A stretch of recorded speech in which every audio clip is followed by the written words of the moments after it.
next category is the HortProtect Award of Excellence for Design.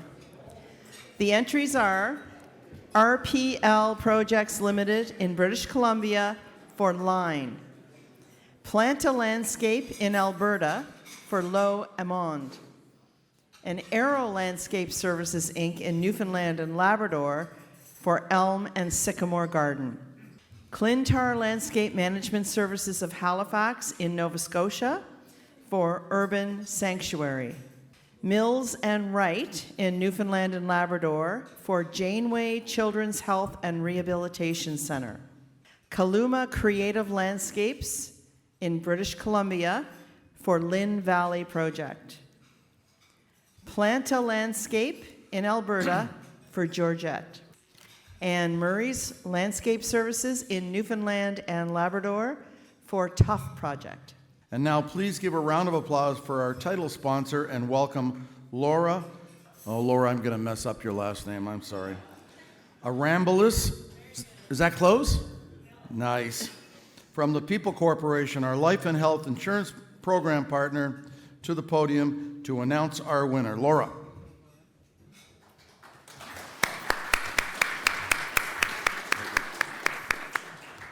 On behalf of HortProtect, it is now my pleasure to announce that the National Award of Excellence for Landscape Design goes to Clintar Landscape. What you're looking at here right now, that would have been just a little patch of grass, an old deck on this part over here, and there was some larger rhododendrons that we actually relocated to the front of the home. And also in the back there, there's one of them located in the woodland area. There was really just an overgrown lawn. One of the objectives of my clients was she didn't want to have any lawn. They wanted both something to entertain as well as spot to relax. It starts with the design, because when I first designed, there were a few more trees around here, mostly smaller trees. They needed to make way for the outdoor structure that we were putting up here. I knew there was going to be a little bit more light coming in some areas, but for the most part, and that's this is like the special character of this project, is we're dealing with mature woodland scenario here. We've got large white pine, we've got beautiful tall oak trees and hemlock, and it's just a beautiful backdrop. For me, it was clear that the plant material would have to be shade tolerant or partial shade tolerant, so we used a lot of hydrangeas, some bamboo varieties, Japanese forest grass. Foliage and texture was predominantly what I was looking for in this design.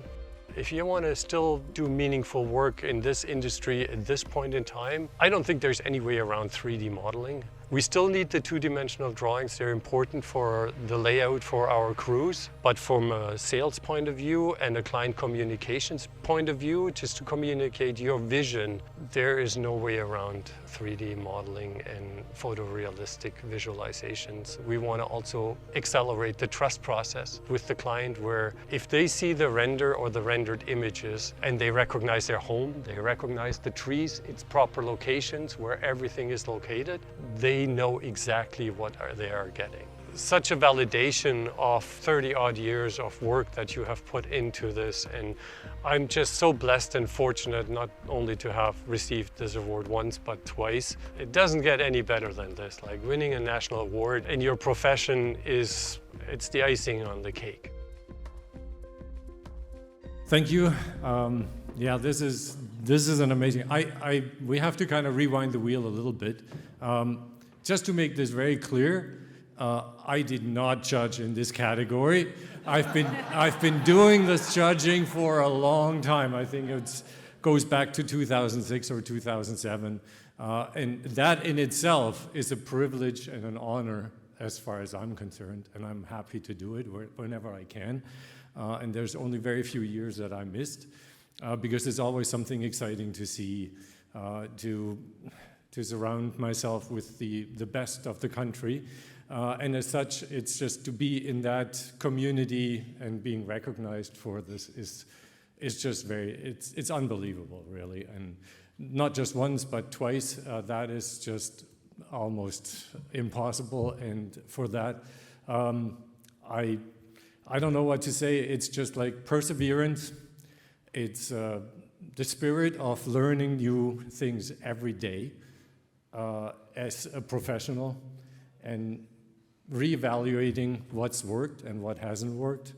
And a lot of times, unfortunately, things don't work. And then you just got to go back to the drawing board and figure out what went wrong and just try to make it better the next time.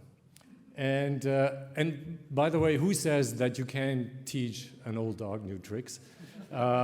I spent countless hours, trust me, and this is for all you younger people in this room, this would be a fraction of time and a much shorter learning curve than it took for me at almost the age of 60 just to learn all the software skills that I'm dealing with and that are required for putting the design work into the next century, really. So thank you so much. I also want to thank my family that I'm so blessed to have them here tonight.